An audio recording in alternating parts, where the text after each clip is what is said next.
आज हमसे रूबरू है ओम प्रकाश वैष्णव। आप 2020 में मिस्टर डेजर्ट रहे हैं और भी बहुत सारे खिताब आपने जीते हैं। ओम जी, बताएं कि आप जब मिस्टर डेजर्ट बने 2020 में, वो अनुभव कैसा रहा? सर, जब 2020 में मिस्टर डेजर्ट का खिताब मिला, बहुत बड़ा गर्व का अनुभव हुआ कि हमारे राजस्थान की संस्कृति, ये जो है खान पान रहन सहन, और ये सारी बताने के लिए अंतर्राष्ट्रीय स्तर का जब मेला होता है, इसमें चयन होना बहुत बड़ा मुश्किल काम होता है। 50-60 व्यक्ति करीब वहाँ पर उपस्थित हुए, उनमें से केवल एक का चुनाव किया जाता है। और उस चुनाव करते समय जिस समय नाम लिया गया, तो मैं बहुत गदगद हो गया और गर्व से उछलने लगा। बहुत अच्छा अनुभव रहा कि है मैं राजस्थान की संस्कृति को और हमारे जो भी प्राचीन आभूषण और हमारी जो प्राचीन वेशभूषा है, वो पहन करके सबके सामने अंतर्राष्ट्रीय स्टेज पर खड़ा होना, मैं बहुत बहुत गर्व का अनुभव करता हूँ सर। ओम जी, आप इसके अलावा शायद मिस्टर गोडवाड़ भी रहे और भी कुछ प्रतियोगिताओं में आपने हिस्सा मैं लिया, वैसे बताएं। बचपन से ही, शुरुआत से ही मैं बहुत ही जिज्ञासु और बहुत ही एक अलग तरह के व्यक्तित्व बनाए रखने के लिए मैं प्रयत्न विद्यार्थी जीवन से ही करता आ रहा हूँ। पैदल चलना और विद्यालय जीवन में नदी पार करना, पानी बहना, उसमें से निकल करके जाना। कई बार तो नदी में से निकल करके चले जाते विद्यालय, कई बच्चे शिकायत करते हैं कि ये जाकर के आगे नहाते हैं, तो उसमें अध्यापक जी, हमारे गुरुजी ने पीटा भी, लेकिन फिर उसमें तैरना भी सीख गए। एक प्लस पॉइंट रहा, तैरना सीख गए, तो जीवन में तैरना भी बहुत काम आता था। तो कहने का तात्पर्य कहीं पर भी कुछ भी रहे, लेकिन आपको अपने व्यक्तित्व निर्माण के लिए कार्य जारी रखना चाहिए। तो मैंने तैरना आता है। इसके अलावा फिर मैं पैदल चलता था, तो मेरे दोस्त तो थे, लेकिन मेरे साथ चलने वाले बराबर नहीं थे। तो फिर मैं उससे भी, अब स्कूल जीवन में, महाविद्यालय जीवन में हमेशा खेल में आगे रहता, कबड्डी, खो खो, फुटबॉल, और इसके अलावा दौड़ में सबसे फर्स्ट आता था। मेरे महाविद्यालय कॉलेज में भी मैं वहाँ पर 5 किलोमीटर की दौड़ में फर्स्ट आया हुआ हूँ। और इसके अलावा जहाँ पर भी ओपन प्रतियोगिताएं होती है, वहाँ पर भी मैं जाता हूँ। और अजमेर में भी वेट लिफ्टिंग की ओपन प्रतियोगिता हुई, हमारे कॉलेज ब्यावर से 5 व्यक्ति हम गए, और पांचों ने भी अलग अलग पोजीशन, अलग अलग वेट लिफ्टिंग में ली थी सर। ये रेडियो लेक सिटी है, हमारे मेहमान हैं ओम प्रकाश वैष्णव। ओम जी, बताएं कि फिर आप ये राजस्थानी परिवेश पहनकर सजना धजना, ये आपने कब से शुरू किया? सर, दरअसल में मैं 2006 में, जो भगवान सिंह जी हमारे स्टाफ में ही रहने वाले शारीरिक शिक्षक हैं, उन्होंने ये खिताब जीता। इनके पहले 2004 में हमारे बगड़ी के शारीरिक शिक्षक हैं, उन्होंने भी इस पुरस्कार को जीता। उनको देख करके मेरे अंदर भी अभिलाषा हुई, क्यों न मैं भी इस पुरस्कार को प्राप्त करूं। तो 2006 में जब उन्होंने जीती, 2017 से मैं गोडवाड़ श्री की उपाधि मुझे आज तक मिली हुई है। तो ये राजस्थानी वेशभूषा पहन करके वहाँ रणकपुर में जो ये मेला होता, आयोजन होता, वहाँ पर मेरे को ये खिताब मिला। और उससे लगा कि जब यहाँ पर ये खिताब जीता जा सकता है, तो शायद कोशिश करूँ कि मुझे ये जैसलमेर में भी ये खिताब मिले। तो इसके लिए मैंने प्रयत्न करना प्रारंभ किया। वैसे मैं शुरू से ही शरीर के प्रति बहुत गंभीर रहा हूँ। वेट लिफ्टिंग करना, वर्जिश करना, व्यायामशाला में जाना, और फिर दौड़ लगाना, आसन, प्राणायाम, योग, ये सारे मुझे आगे बढ़ाने के लिए काम आए। ओम जी, बताएं कि मिस्टर डेजर्ट बनने के लिए आपको एक तो अच्छी खासी राजस्थानी शैली की दाढ़ी होनी ज़रूरी है। तो दाढ़ी पहले तो उगाना, फिर उसको रखना, उसको वो स्वरूप देना, उसको मेंटेन करना, ये काफ़ी समय लेता होगा। काफ़ी समय लेता है सर। मेरे को इसमें तैयार होने में भी करीब 1.5 घंटा 2 घंटे के लगभग लग जाते हैं सर। इसको सजाना, संवारना, और फिर जब छुट्टी हो तो फिर मुल्तानी मिट्टी है, उसके अंदर दही डाल करके, शहद डाल करके इसको साफ की जाती है, जिससे चमक बनी रहे। और चेहरे को भी एक ग्लव देने के लिए भी इस प्रकार का मैं करता हूँ। और दाढ़ी को तैयार करने में, मूंछों को तैयार करने में 1.5 घंटा ले। वैसे मैं राजकीय उच्च माध्यमिक विद्यालय सोजुत रोड, जिला पाली में व्याख्याता इंग्लिश के पद पर कार्यरत हूँ। ये मेरी केवल हॉबी है कि मेरे राजस्थान की संस्कृति कैसे ही बचे। अब आजकल शहरों के अंदर तो करीब करीब सभी पैंट शर्ट सूट सफारी ये पहनने लगे हैं, और गांवों में भी ये बहुत अधिक लोग पहनते हैं। मैं चाहता हूं कि कम से कम गांव वाले तो जो शहर में आए वो तो अपना परिवेश पोशाक, जो धोती कुर्ता और साफा, जो हमारे राजस्थान की संस्कृति की पहचान है, उनको बनाए रखें। इसके अलावा हमारे जो प्राचीन आभूषण ऑर्नामेंट है वो करीब करीब बहुत कम हो गए हैं कि लोग पहनते ही नहीं हैं। ये जरूर है, देवासी समाज है, गुजर समाज है, इनके अंदर कानों में मुर्कियाँ वगैरह है, गले में कंठहार है, ये लोग पहनते हैं। तो मैं इनको बढ़ावा देने के लिए, अगर मेरे गांव में शादी है और कोई फंक्शन है जहाँ पर भी मुझे बुलाते हैं, मैं ये राजस्थानी वेशभूषा बहुत बड़े आन बान और शान से पहन करके जाता हूँ। और जब मैं चलता हूँ तो थोड़ा ये अलग तरह से शान से चलता हूँ, जिससे लोग मुझे पूछे कि आप कहाँ के हो, और मैं जहाँ पर भी जाता हूँ लोग पूछते हैं, मैं उनसे बातचीत करता हूँ, मुझे बहुत आनंद आता है और मेरी राजस्थान की संस्कृति को देख करके बहुत गर्व महसूस होता है। ओम जी, थोड़ा सा ये बताएं कि दाढ़ी तो कोई भी बढ़ा लेता है, लेकिन दाढ़ी बढ़ाने के बाद उसको ये विशिष्ट राजस्थानी स्वरूप देना, ये कितना मुश्किल काम है और कितना अलग है? ये एकदम अलग है सब। अभी महाविद्यालय में, कॉलेज में, स्कूल में जो विद्यार्थी हैं युवा पीढ़ी के, वो भी दाढ़ी बढ़ाते हैं। फ्रेंच कट है और विभिन्न प्रकार के अलग अलग प्रकार है, उस तरह से बढ़ाते हैं। लेकिन मैं एक विशेष प्रकार से इनकी सार संभाल करता हूँ, मूँछों की सार संभाल करता हूँ और दाढ़ी की सार संभाल करता हूँ। और हर समय मेरे जेब के अंदर मिरर रहता है, थोड़ी सी आगे पीछे होती है तो मिरर निकाल करके देख करके उसको व्यवस्थित एकदम करता हूँ, व्यवस्थित करके। तो और जब मुझे कोई अगर पूछेगा आप कहाँ से हो, तो मुझे बहुत बड़ा आनंद आता है। फिर मैं कहता हूँ मैं राजस्थान से हूँ, सोजो से। मेरे को वैसे अधिकतर लोग बाड़मेर, जैसलमेर और बीकानेर का समझते हैं। मैंने कहा भाई साहब, मैं बीकानेर, जैसलमेर और बाड़मेर का नहीं हूँ, मैं राजस्थान के पाली जिला और सोजत जहाँ पर मेहंदी होती है वहाँ के रहने वाला हूँ। और मैं अधिकतर, तो फिर लोग वो कहते हैं नहीं नहीं आप तो जैसलमेर के, बाड़मेर के जैसे लगते हो। नहीं, मैंने कहा मैं पहनावा वहाँ का पहनता हूँ, मेरी संस्कृति को बचाना है, इसलिए इस तरह से कर रहा हूँ।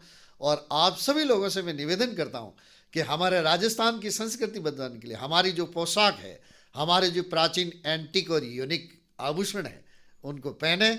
और अच्छा, ये तो अच्छा लगता है, कहीं पर भी आप जाइएगा राजस्थान, तो इसमें अंतर्राष्ट्रीय स्तर पर आपका नाम होता है, गर्व अनुभव करते हैं। रेडियो लेक सिटी में हमारे मेहमान हैं 2020 के मिस्टर डेजर्ट ओम प्रकाश वैष्णव। ओम जी, बताएं कि दाढ़ी से हमने शुरुआत की, लेकिन अब आते हैं साफ़े पर। साफ़े राजस्थान में कई प्रकार के होते हैं। बिल्कुल और सर। उसमें भी बाड़मेरी, जैसलमेरी, फिर जोधपुरी साफ़ा हो गया, कई प्रकार के साफ़े होते हैं। बिल्कुल तो सर। आपको कौन कौन सी शैलियों में साफ़ा बांधना आता है, और कौन सी शैली का साफ़ा आप नियमित तौर पर बांधते हैं, और ये भी क्या समय लेता है? साफे का तो बहुत बड़ा महत्व है सर। हमारे राजस्थान में साफे का बहुत बड़ा इतिहास है।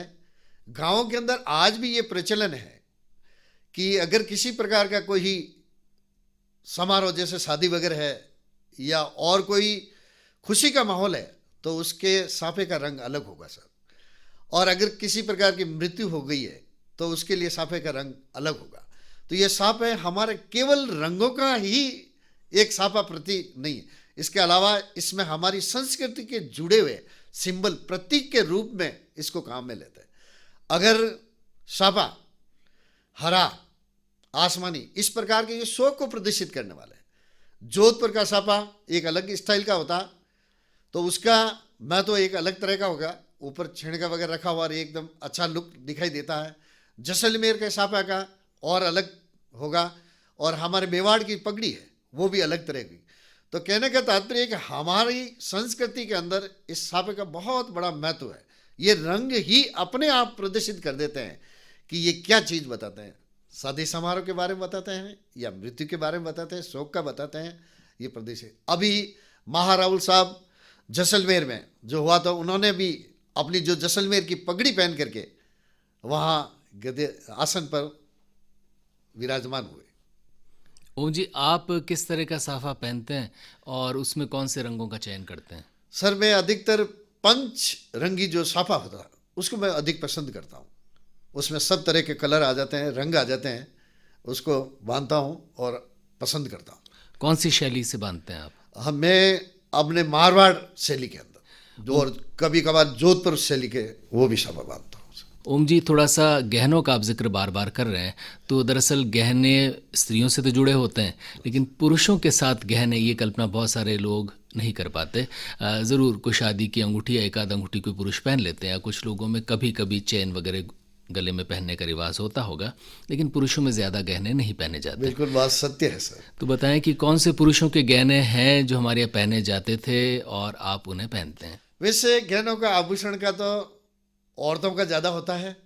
कहा जाता है कि 16 श्रृंगार करके जब औरत देखी जाती है तो उसका हमारी राजस्थान की संस्कृति झलकती है। पुरुषों के उनसे बनिस्बत थोड़े से गहने कम हैं, लेकिन बाकी जितना 16 श्रृंगार औरतों के किए जाते हैं, वैसे वैसे पुरुषों के भी किए जाते हैं। यानी हमारे शरीर के कोई भी अंग स्त्री के लिए खाली नहीं रहता है। नाक के लिए आभूषण नथ होती है, कान के लिए झुमरे होती है, टॉपस होते हैं, ये होते हैं, गले के लिए हार होते हैं, और भी कई प्रकार के सभी अंगों के अंदर महिलाएं पहनती है। उसी प्रकार से हमारे राजस्थान में राजस्थान पर्यटन विभाग ये जो मेला आयोजन करता है अंतर्राष्ट्रीय स्तर का, तो इस मेले के अंदर भी जितने प्रतिभागी वहाँ भाग लेते हैं, तो ये सारा देखा जाता है कि जितने हमारे एंटीक और यूनिक ऑर्नामेंट है वो वास्तव में इन व्यक्तियों के पहने हुए है या नहीं है। अंगुली के लिए विभिन्न प्रकार की अंगूठियाँ पहनी जाती है, अलग अलग रत्न वो पहनी जाती है, हाथ के अंदर कड़ा पहना जाता है, बाजू में बाजूबंद पहने जाते हैं, गले के अंदर कंठहार माला ये पहने जाते हैं। पहले प्राचीन समय में अपने देवी देवताओं के चांदी के अंदर या सोने के अंदर, पीतल के अंदर, जैसे जिस तरह से होते थे वो पहनते थे।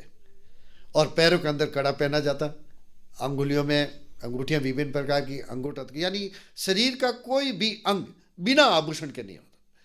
और कानों के अंदर झुमरियाँ ये अभी भी पहनते हैं, और मैं भी पहनता हूँ उसको और बहुत पसंद करता हूँ। और जब पूरा आभूषण पहन के जब मैं अंतर्राष्ट्रीय स्तर का मेला जब जैसलमेर में होता है, तो मैं तन बन करके आन बान और शान हमारी राजस्थान की संस्कृति, और वहाँ पर जब स्टेज पे जाता हूँ तो मेरा अपने आप को बहुत ही गौरवान्वित अनुभव करता हूँ। ओम जी, थोड़ा सी बताएं कि पिछला जो बरस गुजरा वो कोविड को समर्पित रहा, और उसके चलते पर्यटक भी नहीं आए, और बहुत सारे लोग तो यहाँ तक जो स्थानीय लोग भी घरों में बहुत सारे समय तक कैद रहे। बताएं कि ये पर्यटन नहीं आना और राजस्थान पर्यटन पर बहुत ज़्यादा निर्भर है, तो इससे क्या फ़र्क पड़ा, और आपको क्या लगता है अब क्या 2021 में स्थितियाँ अच्छी होंगी? सर 2020 तो वास्तव में एक कोरोना काल का ही समय निकला सर। मैंने जैसे ही मेरा पुरस्कार प्राप्त किया तो मैंने ये अभिलाषा रखी कि मैं विदेश जाऊंगा, और मेरे को बहुत सारे पहले वहाँ पर जब जीता था अंतर्राष्ट्रीय स्तर के जब वहाँ फॉरेनर आए, उन्होंने मेरे को कहा हमारे ये कार्यक्रम में आना। मैंने उनको यश भी की। पंजाब से, हरियाणा से बुलेट पर बैठ करके पंजाब के सिख सरदार लोग आए, उन्होंने मेरे को वहाँ पर सम्मानित किया। और वहाँ पर एक ग्रुप जो गोंडवाना पक्षी जो होता है वो बचाने के लिए उनका एक ग्रुप था, उन्होंने भी कहा कि हम एक आयोजन करें, आपको पधारना है। और राजस्थान का जो हमारे राजस्थान दिवस होता उसमें भी मुझे बुलाने का, तो मेरे का बहुत ही अभिलाषा और आकांक्षा एक थी कि मैं विदेश जाऊंगा, और हमारे राजस्थान में अलग अलग जगह जो आयोजन होते हैं, मेले होते हैं, वहाँ में मैं जाकर के मेरा प्रदर्शन करूंगा। बहुत अच्छा। लेकिन कोरोना काल के कारण बहुत बड़ा पर्यटन को भी और व्यक्तियों को भी, आज भी जब कोरोना का नाम सुनते हैं तो लोग बहुत ही सहमे हुए हैं। आज भी डर लगता है। कई लोग मास्क जब नहीं पहन करके जाते हैं, पुलिस उनसे चालान वगैरह लेती है। लेकिन अगर मैं मेरा व्यक्तिगत रूप से बताऊं, अगर मैं मास्क पहन लेता हूं तो फिर मेरी दाढ़ी और मूंछें कवर हो जाती है, तो फिर मेरे को देखना क्या है क्या नहीं है तो पता ही नहीं लगता। लेकिन मैं मेरी संस्कृति को पहले ही मैं उनसे निवेदन कर देता हूं कि मेरे ये मास्क नहीं पहना हुआ और इस कारण से नहीं पहना हुआ, क्या नहीं तब तो ये फिर मुझे को इजाज़त दे देते हैं, और मैं इस तरह से तो। और वास्तव में आर्थिक रूप से और पर्यटन तो बहुत बुरा प्रभावित हुआ सर। अभी मैं जैसलमेर 4-5 दिन जाकर के आया सर।